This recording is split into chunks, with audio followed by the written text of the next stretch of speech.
Ice cream game तो तुमने खेला ही होगा और उस खौफनाक आइसक्रीम अंकल को भी अच्छी तरह से पहचानते होगे। लेकिन कभी सोचा है कि ये बच्चों को किडनैप क्यों करता है, उन्हें कहाँ ले जाता है और इस डरावने मास्क के पीछे असल में कौन छुपा है? उसकी सच्ची माँ कौन थी? उसके पापा कहाँ गायब हो गया और वो बच्चों के साथ करता क्या है? आज मैं तुम्हें बताऊंगा आइसक्रीम गेम की पूरी छुपी हुई सच्चाई और दर्दनाक कहानी, जिसमें है काला सच, धोखा, बदला और खौफनाक राज। वीडियो एंड तक जरूर देखना क्योंकि कहानी काफी इंटरेस्टिंग होने वाली है। पसंद आए तो लाइक जरूर कर देना। कहानी शुरू होती है एक ऐसी औरत से जिसे तुमने शायद एबिलियन गेम में देखा होगा, सिस्टर मैडलाइन। बाहर से वो नॉर्मल नन दिखती थी, लेकिन अंदर से वो पूरी तरह टूट चुकी थी क्योंकि उसकी एक छोटी बेटी थी, एलिजा, जिसकी एक दिन अचानक दर्दनाक मौत हो जाती है। अपनी बेटी को खोने के बाद मैडलाइन लगभग पागल जैसी हो जाती है। वो रात रात भर दुख से बातें करती और बस एक ही चीज चाहती थी, किसी भी कीमत पे अपनी बेटी को वापस लाना। धीरे धीरे उसका गुस्सा, दर्द और नफरत इतनी बढ़ जाती है कि उसी अंधेरे से एक शैतानी शक्ति जन्म लेती है। मैडलाइन उसी शक्ति को बुलाने की कोशिश करती है और तभी उसके सामने प्रकट होता है एक भयंकर डीमन, नाजरात। नाजरात कहता है कि वो उसकी मरी हुई बेटी को वापस नहीं ला सकता, पर एक नया बच्चा जरूर दे सकता है। अपनी बेटी के गम में मैडलाइन बिना सोचे उस शैतान की बात मान लेती है, लेकिन इसके बाद नाजरात 3 खतरनाक शर्तें रखता है। पहली, उससे एक डील, उससे एक आइडियल माँ बन के रहना होगा। अगर उसने बच्चों के साथ बुरा व्यवहार किया तो वो खुद एक डरावने राक्षस में बदल जाएगी। दूसरी, उससे हमेशा नाजरात की पूजा करनी होगी। ऐसा न करने पर वो अपने मानसिक संतुलन खो देगी। तीसरी और सबसे खतरनाक, उसका वचन कभी भी स्कूल की सीमा से बाहर नहीं जाएगा और अगर बच्चा या खुद मैडलाइन बाहर गए तो बहुत दर्दनाक मौत होगी। ये शर्तें पूरे 40 साल तक मानी जानी थी। मैडलाइन ये डील एक्सेप्ट कर लेती है और यहीं से शुरू होती है आइसक्रीम की सबसे खतरनाक कहानी।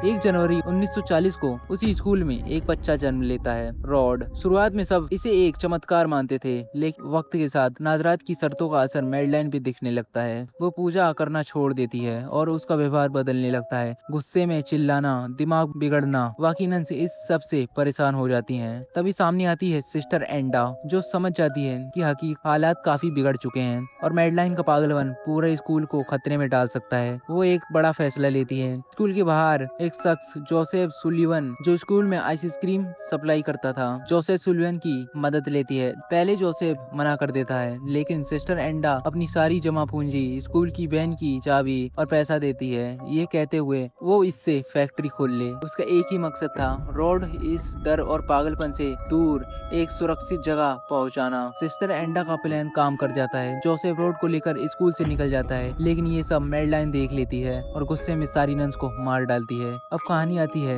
अप्रैल 1993 पर। रॉड अब 12 साल का हो चुका था। जोसेफ को ही अपना पिता मानता था, उसकी तरह बड़ा होके आइसक्रीम बनाने का सपना देखता था। एक दिन जोसेफ काम से वापस आता है और रॉड उससे पूछता है कि क्या वो उसी स्पेशल आइसक्रीम खा सकता है। जोसेफ स्ट्रिक्टली मना कर देता है और बॉक्स की चाबी लेकर बाहर चला जाता है, लेकिन जाते वक्त वो उसकी जेब से गिर जाती है और उसे पता नहीं चलता। रॉड अनजाने में उसी चाबी से बॉक्स खोल देता है और अंदर रखी स्पेशल आइसक्रीम खा लेता है। कुछ ही देर में उसके शरीर में अजीब रिएक्शन होने लगता है और वो धीरे धीरे एक मोटा बच्चा बनने लगता है। स्कूल में बच्चे उसे चिढ़ाने लगते हैं और यहीं से उसके अंदर गुस्सा और बदले की आग शुरू हो जाती है। 31 दिसंबर 1955 को जोसेफ सुलिवन एक कार एक्सीडेंट में मारा जाता है, लेकिन ये कोई नॉर्मल एक्सीडेंट नहीं था। इसके पीछे पूरी साजिश थी। मैडलाइन, जो अब पूरी तरह एविल बन चुकी थी, चर्च की हेड नन सिस्टर फिलिपा को अपने कब्जे में ले लेती है। जब उन्हें कुछ गड़बड़ का शक होता है और वो देखने आती हैं, इसी साजिश के तहत जोसेफ का एक्सीडेंट करवाया जाता है। अब रॉड पूरी तरह अकेला रह जाता है। एक नन उसके घर आकर एक लेटर छोड़ जाती है जो उसकी माँ मैडलाइन की तरफ से होता है। फिर शुरू होता है एक सिलसिला। 17th बर्थडे से 24th तक हर साल रॉड को एक एक करके खत मिलते हैं, जिसमें सिर्फ जोसेफ के खिलाफ जहर भरी बातें होती हैं। यह खत धीरे धीरे उसके दिमाग में शक भर देते हैं और उसका भरोसा टूट जाता है। हर साल उसको गुस्सा और बदला लेने की चाह और गहरी होती जाती है। जब रॉड 25 साल का होता है, यह आखिरी साल होता है और इस बार कोई नॉर्मल खत नहीं बल्कि मैडलाइन की तरफ से खतरनाक किताब आती है, जिसमें लिखा होता है शैतानी आइसक्रीम का फार्मूला, जो किसी भी इंसान के शरीर को धीरे धीरे बदल देता है। पहले मोटा और भारी, फिर कमजोर और सही केमिकल प्रोसेस से फ्यूज बर्फ जैसी अवस्था में जमा भी दिया जा सकता है। यानी वो जिंदा तो रहेगा पर पूरी तरह स्थिर और बेबस। रॉड समझ जाता है कि वही आइसक्रीम उसने भी खाई थी जिससे उसका शरीर बदल गया था। अब उसके अंदर सिर्फ एक ही सोच बचती है, बदला। कुछ समय बाद वो अपने पिता की पुरानी फैक्ट्री का मालिक बन जाता है और वहाँ एक खतरनाक करेक्शन रूम बनाता है जहाँ बच्चों को लेकर वही शैतानी फॉर्मूला यूज किया जाता है। फिर वो सिस्टर एंडा की दी हुई पुरानी वैन को मॉडिफाई करके एक खतरनाक आइसक्रीम वैन में बदल देता है। दिसंबर 1992 रॉड एक मोहल्ले से मोटे बच्चे चार्ली को उठाता है जिसे हमारा मेन कैरेक्टर जय ब्राउन बचा लेता है। 2 दिन बाद रॉड चार्ली की बहन लीज को किडनैप कर लेता है। जय उसे बचाने की कोशिश करता है लेकिन लीज डर के मारे बहन से कूद नहीं पाती। जब रॉड लीज को लेके जा रहा होता है तभी उसका दोस्त माइक दूर से एक लेटर फेंकता है जिसमें आई लव यू लिखा था, जो एक नाले में गिर जाता है। फिर माइक एक इलेक्ट्रो गन लेके रॉड के सामने आता है लेकिन रॉड उसकी गन हाथ मार के दूर गिरा देता है और जबरदस्ती उसके मुंह में आइसक्रीम ठूस देता है जिससे माइक मोटा और कमजोर हो जाता है। जय ये सब देख लेता है और रॉड माइक को पकड़ के ले जाता है। धीरे धीरे जय अपने सभी दोस्तों को एक एक करके रॉड के चुंगल से बचा लेता है और सब वैन के अंदर आ जाते हैं। तभी रॉड वैन का दरवाजा खोल लेता है। जय सबसे पीछे छुपा होने की वजह से पकड़ा नहीं जाता। गुस्से में रॉड लीज चार्ली और माइक को फ्रीज कर देता है लेकिन उसी वक्त उसका मोटा करने वाला फार्मूला वहीं गिर जाता है।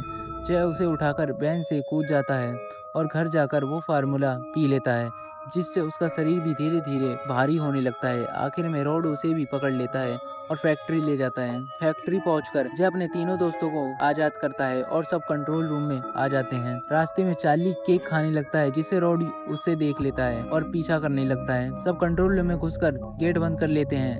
रॉड बाहर से गुस्से में लात घूसा मारता रहता है। इधर मैडलाइन को पता चलता है कि रॉड की जान खतरे में है, इसीलिए वो चर्च की सीमा से बाहर आ जाती है, यह बोल के कि इससे बहुत बुरा हो सकता है। अंदर फैक्ट्री में चारों दोस्त दरवाजे को पकड़कर खुद को बचाने की कोशिश कर रहे थे। तभी जय सोफे के नीचे एक सीक्रेट रास्ता ढूंढ लेता है और सबको बाहर निकाल देता है। इधर रॉड पूरी फैक्ट्री में लॉकडाउन लगवा देता है। फिर माइक को एक मैप मिलता है जिसकी मदद से चारों दोस्त फैक्ट्री के 3 जनरेटर्स को ब्लास्ट कर देते हैं और पूरा लॉकडाउन सिस्टम बंद हो जाता है। सब लोग मौका देखकर भाग जाते हैं लेकिन तभी रॉड देखता है कि उसकी बहन वापस आ रही है क्योंकि रॉड ने कुछ बच्चों को एक जार में पर्पल पॉइजन में बंद कर रखा है। सब मिलकर उस कमरे में घुसते हैं और सिस्टम खराब कर देते हैं। सब बच्चे आजाद हो जाते हैं। फिर जय, माइक, चार्ली और लीज गन के साथ आगे बढ़ते हैं लेकिन मेन डोर खुलते ही सामने रॉड खड़ा होता है। रॉड तुरंत अपनी आइस कैनन पे चढ़ जाता है और पूरे में डोर को आइस से ब्लॉक कर देता है। सब बच्चों के हथियार फ्रीज कर देता है। फिर वो लीज पे हमला करता है लेकिन माइक बीच में आ जाता है और बर्फ बन जाता है। उसी वक्त जमीन पे वो छोटी सी शीशी गिरती है जो नाले में गई थी जिसमें लीज के लिए लेटर लिखा होता है।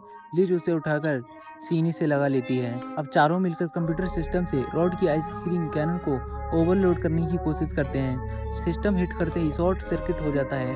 रॉड की आइस कैनन अचानक खराब हो जाती है और उसकी गोली सीधा फ्लोर में लगती है जिससे एक बड़ा होल बन जाता है। उसी झटके से फैक्ट्री की दीवारों पर जमी बर्फ टूटने लगती है और पूरा एरिया हिलने लगता है। माइक की बर्फ भी टूट जाती है और उसे होश आ जाता है। इधर रॉड अपनी आइस कैनन से नीचे उतरता है। पहली बार उसकी आंखों में डर और पछतावा दिखता है। उससे अपनी सारी गलतियां याद आने लगती हैं। वो बच्चों के पास जाकर मुखौटा उतारकर अपना असली चेहरा दिखाता है लेकिन सब उसे देखकर डर जाते हैं। रॉड समझ जाता है कि उसने सब कुछ खो दिया है।